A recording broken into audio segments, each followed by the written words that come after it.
खबर उदयपुर से। एसीबी आरोपियों को कोर्ट में पेश कर रही है। सब इंस्पेक्टर सहित रमेश राठौड़, मनोज श्रीमाली को अरेस्ट किया गया। मामले में डीएसपी जितेंद्र आंचलिया भी गिरफ्तार हो चुके हैं।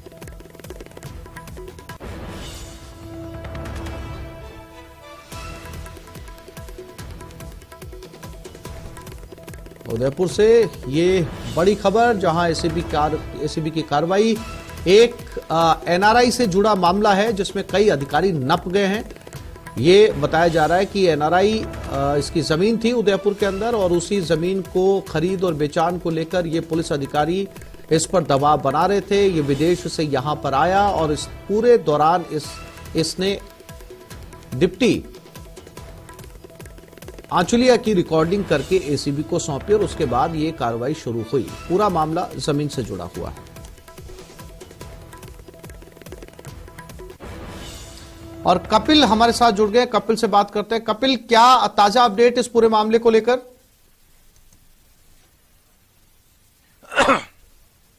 बिल्कुल, देखिए आसिफ, जो चारों जो गिरफ्तार किए गए हैं, जिसमें डीएसपी जितेंद्र आंचलिया हैं, सब इंस्पेक्टर रोशन लाल है और दो अन्य जो कि रमेश राठौड़ और मनोज श्रीमाली हैं, उन चारों को इस समय क्योंकि आज छुट्टी का दिन है तो मजिस्ट्रेट के घर पर पेश किया जा रहा है। और प्रतापनगर इलाके में जो विशिष्ट न्यायाधीश भ्रष्टाचार निवारण क्रम 1 के न्यायाधीश मधुसूदन मिश्रा हैं, उनके सामने इस समय चारों आरोपियों की जो है वो पेशी चल रही है। एसीबी ने कल देर रात चारों आरोपियों को गिरफ्तार किया था और गिरफ्तार करने के बाद में जो पूरे दस्तावेज तैयार किए गए उसके आधार पर कोर्ट में अब जो है वो पेश किया गया है। मुख्य रूप से जो एसीबी है अभी चारों आरोपियों की रिमांड की मांग करेगी, कोशिश करेगी कि वे जो कंटेंट उनके पास में है, जो जानकारियां हैं, उन जानकारियों के आधार पर मजिस्ट्रेट के सामने अपनी दलील रखें और DSP Jitendra Anchalia, sub inspector Roshan Lal सहित सभी को रिमांड पर जो है वो लिया जा सके, क्योंकि अभी इनसे और भी कई सारी पूछताछ एसीबी को करनी बाकी है। देखिए, एनआरआई से ये पूरा जुड़ा हुआ जो मामला है वो सामने आया था और आप देखिए कि हम इस समय मजिस्ट्रेट के घर के बाहर मौजूद हैं। यही वो जगह है जहां पर इस समय आरोपियों की जो है पेशी चल रही है। इस समय मजिस्ट्रेट के घर के अंदर जो सभी जो गिरफ्तार किए गए 4 लोग हैं वो इस समय अंदर मौजूद है और आप देख सकते हैं कि बाहर एसीबी की टीम के जो सदस्य हैं वो इस समय मौजूद हैं और जो एडिशनल एसपी पुष्पेंद्र सिंह राठौड़ के नेतृत्व में टीम यहाँ पर आई थी, वे जो है उन्होंने इस पूरी कार्रवाई को अंजाम दिया था और कार्रवाई को अंजाम देने के साथ ही लगातार 5 जगहों पर कल दबिश दी गई और दबिश देने के साथ जो आरोपियों की गिरफ्तारी की गई उसमें जितेंद्र आंचलिया जो है सबसे पहले उन्हें पूछताछ के लिए बुलाया गया और उनकी सबसे पहले गिरफ्तारी की गई। जितेंद्र आंचलिया की गिरफ्तारी के बाद में जो सब इंस्पेक्टर थे रोशन लाल, उन्हें भी पूछताछ के लिए बुलाया गया था। रोशन लाल को पूछताछ के लिए बुलाया गया और जो रमेश राठौड़ और मनोज श्रीमाली जिनके नाम सामने आए थे कि इन लोगों ने पूरी स्क्रिप्ट जो है वो फर्जी तरीके से स्क्रिप्ट जो रची थी वो इसमें रमेश राठौड़ और इन लोगों की भूमिका महत्वपूर्ण थी। तो ये बिचौलिए के रूप में थे। जो परिवादी को जो फर्जी दस्तावेज बनाए गए थे उन फर्जी दस्तावेजों के माध्यम से डराने के रूप में ये लोग शामिल रहे, इसी जानकारियां सामने आ रही है। तो इसी वजह से इन 4 लोगों को गिरफ्तार किया गया है। इस समय कोर्ट के अंदर जो है वो पेशी चल रही है। लगातार जो आरोपी है उनको पेश किया जा रहा है और मजिस्ट्रेट के सामने जो दलीलें हैं वो देने की कोशिश की जा रही है कि आरोपियों को क्यों रिमांड पर लिया जाए, किस तरह से जो आरोपी हैं उनको गिरफ्तार किया गया है, किन जानकारियां जो है वो एसीबी के सामने थी, कौन कौन से सबूत एसीबी के पास आए थे, वो सारे जो है उनके दस्तावेज तैयार किए गए और उन्हीं दस्तावेजों के आधार पर जो एसीबी की टीम जो है वो इन 4 को गिरफ्तार कर पाई और इस समय न्यायालय के अंदर जो है मजिस्ट्रेट के सामने चारों आरोपी जो है वो मौजूद है और कोशिश की जा रही है कि इन्हें अपने दलीलों के मार्फत फिर से रिमांड पर लिया जा सके और रिमांड पर लेने के बाद में इनसे और भी ज्यादा जो है पूछताछ जो है वो की जाएगी। महत्वपूर्ण बात आप देखिए कि कितना बड़ा ये मामला है आसिफ। 1 करोड़ 83 लाख रुपए में ये जो परिवादी है कुवैत का रहने वाला नीरज पुरबिया, उसे अपनी ही जमीन को 1 करोड़ 83 लाख रुपए देकर लवलीना, जो कि उसके छोटे भाई, मृतक छोटे भाई की पत्नी थी, उससे और ये जो दूसरे जो नाम सामने आ रहे हैं जिसमें अंकित मेवाड़ा, रमेश राठौड़, मनोज श्रीमाली, इन लोगों से अपनी ही जमीन को खरीदना। कपिल, इस पूरे मामले में जो अपने ही भाई की पत्नी थी, जो मृतक की पत्नी आप बता रहे हैं, उनके बयान सामने आ पाए? उन्होंने क्या कुछ कहा? उनकी क्या भूमिका रही इस पूरे मामले को लेकर?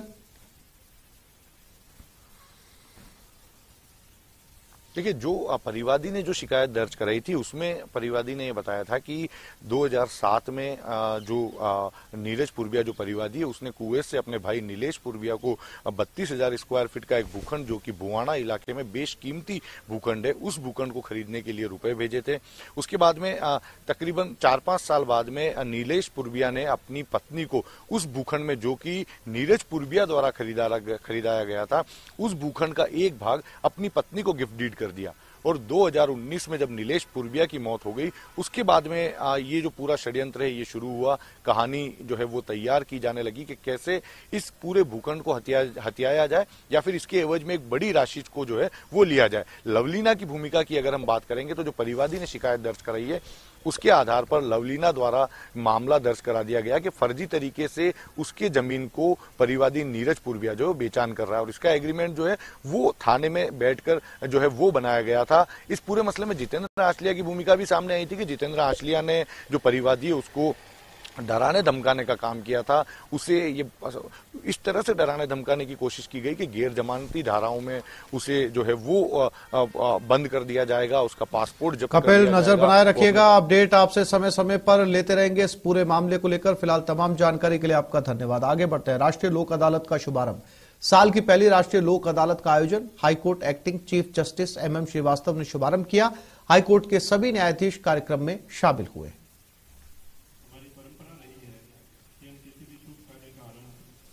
रिजल्ट्स जो देख रहे हैं ये सभी के सम्मिलित प्रयासों का ही असर है। Thank you.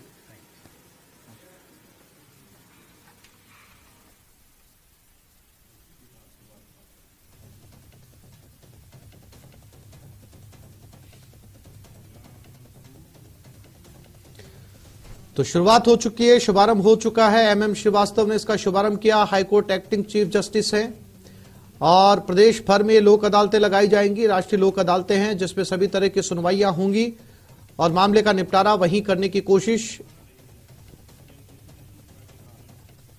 तो इसकी विधिवत शुरुआत हो चुकी है।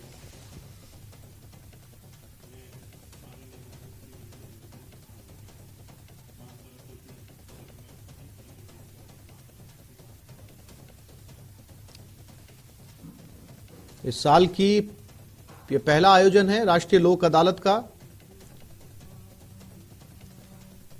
सभी न्यायिक कर्मचारी अधिकारी इसमें शामिल रहे।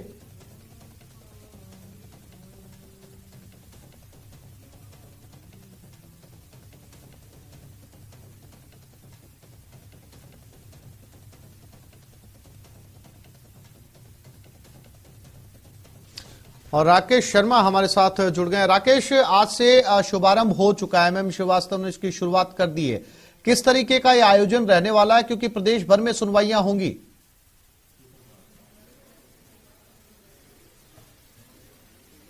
बिल्कुल आसिफ, देखिए राष्ट्रीय लोक अदालत इस वर्ष की पहली राष्ट्रीय लोक अदालत है जिसमें लगभग 592 से ज्यादा बेंचों का गठन किया गया। 8,07,000 से ज्यादा केसेस इसमें रजिस्टर्ड किए गए हैं। प्री लिटिगेशन के इश्यूज की बात करें, 4,67,000 से ज्यादा केस इसमें लिस्टेड हैं। इसके अलावा 3,37,000 ऐसे मामले हैं जो अधीनस्थ अदालतों में लंबित हैं। ये जो राष्ट्रीय लोक अदालत है, चूंकि 8,07,000 एक रिकॉर्ड आंकड़ा होता है जहां पर अदालत हाईकोर्ट द्वारा ये प्रयास किए जाते हैं, राजस्थान राज्य विधिक सेवा प्राधिकरण द्वारा प्रयास किए जाते हैं कि लोगों को सस्ता सुलभ न्याय घर बैठे मिल सके। अभी राजस्थान हाईकोर्ट के acting chief justice MM Srivastava से बात हुई थी। उनका कहना था कि जो हाईकोर्ट और न्यायिक प्रशासन इस दिशा में कवायद कर रहा है कि जिस तरीके से लोगों के जो केस लंबे समय तक चलते हैं उनमें बहुत जल्द किस तरीके से उनको निर्णय मिल सके, त्वरित न्याय कैसे मिल सके, इसी के लिए राष्ट्रीय लोक अदालतों का आयोजन किया जाता है। और सबसे बड़ी खास बात यह है कि इन राष्ट्रीय लोक अदालतों में समझौते के जरिए केस को समाप्त करने की कोशिश की जाती है, जिसकी डिक्री दी जाती है और ये डिक्री सभी न्यायालयों में वैलिड होती है। आज की राष्ट्रीय लोक अदालत में प्रदेश भर में जो रिटायर्ड न्यायिक अधिकारी हैं, हाईकोर्ट से जुड़े जो हाईकोर्ट प्रशासन के अधिकारी हैं, इसके अलावा रिटायर्ड जो न्यायिक अधिकारी हैं और तमाम न्यायालयों के न्यायिक अधिकारी हैं वो पार्टिसिपेट कर रहे हैं। जो सभी बार एसोसिएशन है, district bar association, Rajasthan high court bar association, बार काउंसिल्स, इनके लोग भी इनमें जुटे हुए हैं। यानी आज पूरी न्यायिक मशीनरी जो है राष्ट्रीय लोक अदालत में जुटी हुई है और किस तरीके से लोगों को सस्ता सुलभ न्याय मिल सके और जो लंबित मामले हैं। राकेश, नजर बनाए रखिएगा, अपडेट इसको लेकर आपसे लेते रहेंगे। फिलहाल तमाम जानकारी के लिए आपका धन्यवाद। और ये खबर जयपुर से। राइट टू हेल्थ बिल का विरोध जारी है। स्टेट ज्वाइंट एक्शन कमेटी के बंद का ऐलान। आज से कल तक चिकित्सा संस्थान बंद रहेंगे। डॉक्टर्स का राजधानी जयपुर में प्रदर्शन।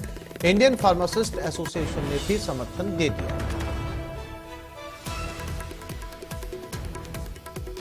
राजस्थान सरकार राइट टू हेल्थ बिल लेकर आई, उसी को लेकर ये प्रदर्शन यहां पर शुरू हो चुका है और संस्थानों को बंद रखा जाएगा। स्टेट ज्वाइंट एक्शन कमेटी ने बंद का ऐलान कर दिया है। आज से कल तक ये बंद रहेगा। ये डॉक्टर्स हैं, राजधानी में प्रदर्शन कर रहे हैं। इंडियन फार्मासिस्ट एसोसिएशन ने भी बंद का समर्थन कर दिया है।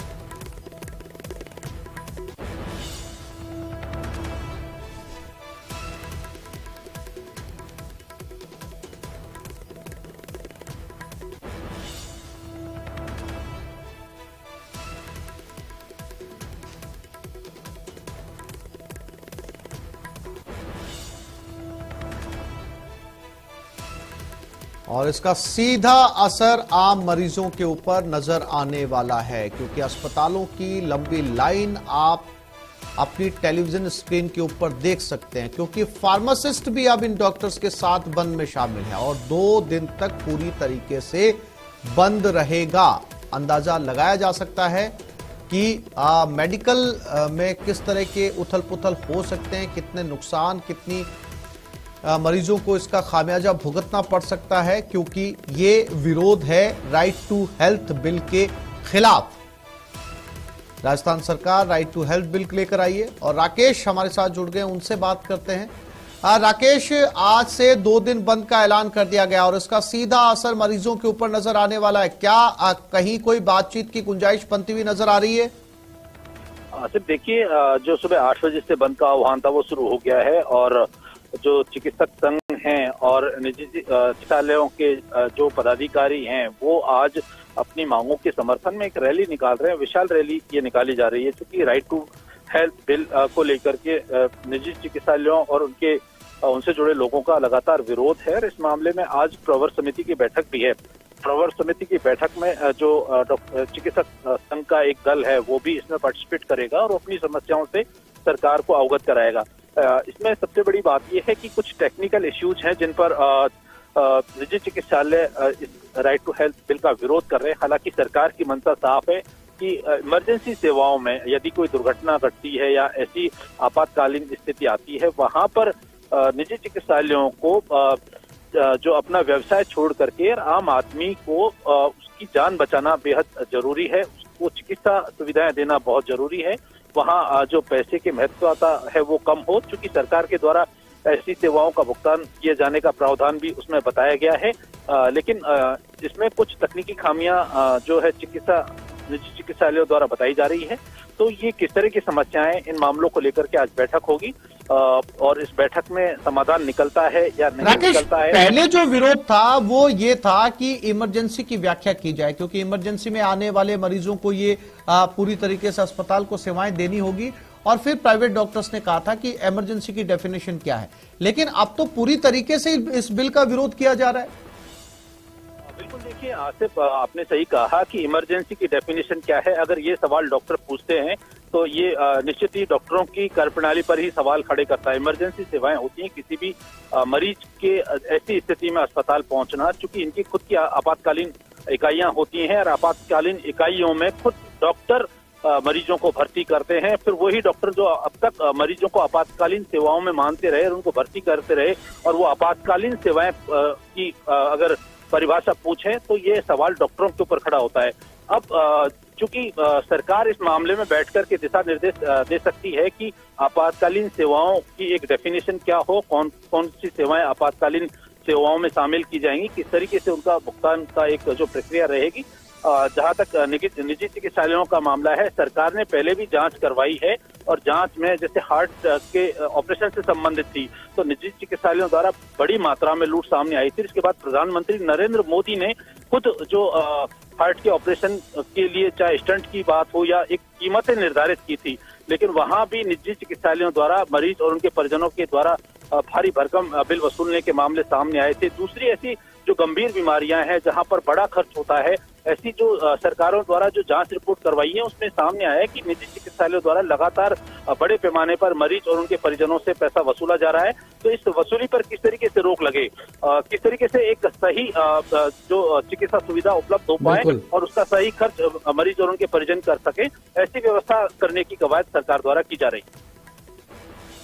बिल्कुल। और राकेश, आज इस स्ट्राइक के अंदर जो है वो 2 दिन के बंद में फार्मासिस्ट भी साथ आ गए, यानी कि जो बुनियादी दवाई की जरूरत होती है जिसे आम आदमी जाकर मेडिकल स्टोर से ले सकता है, अब वो भी उसे नहीं मिल पाएगी। लगता है राकेश से संपर्क टूट गया है। आगे बढ़ते हैं। कोटा में भी राइट टू हेल्थ बिल के विरोध में प्राइवेट डॉक्टर्स कार्य बहिष्कार पर हैं। आज शहर सहित ग्रामीण इलाके में भी चिकित्सा सेवाएं बंद है। इस बिल के विरोध में अस्पताल के साथ ही क्लिनिक, नर्सिंग होम और अन्य चिकित्सा सेवाएं बंद है। चिकित्सकों ने चेतावनी दी कि इसके बाद भी सरकार नहीं मानी तो आंदोलन को और तेज किया जाएगा।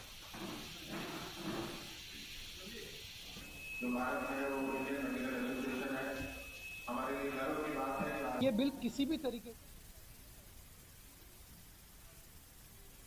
तो इस बुलेटिन में फिलहाल इतना ही। नमस्कार।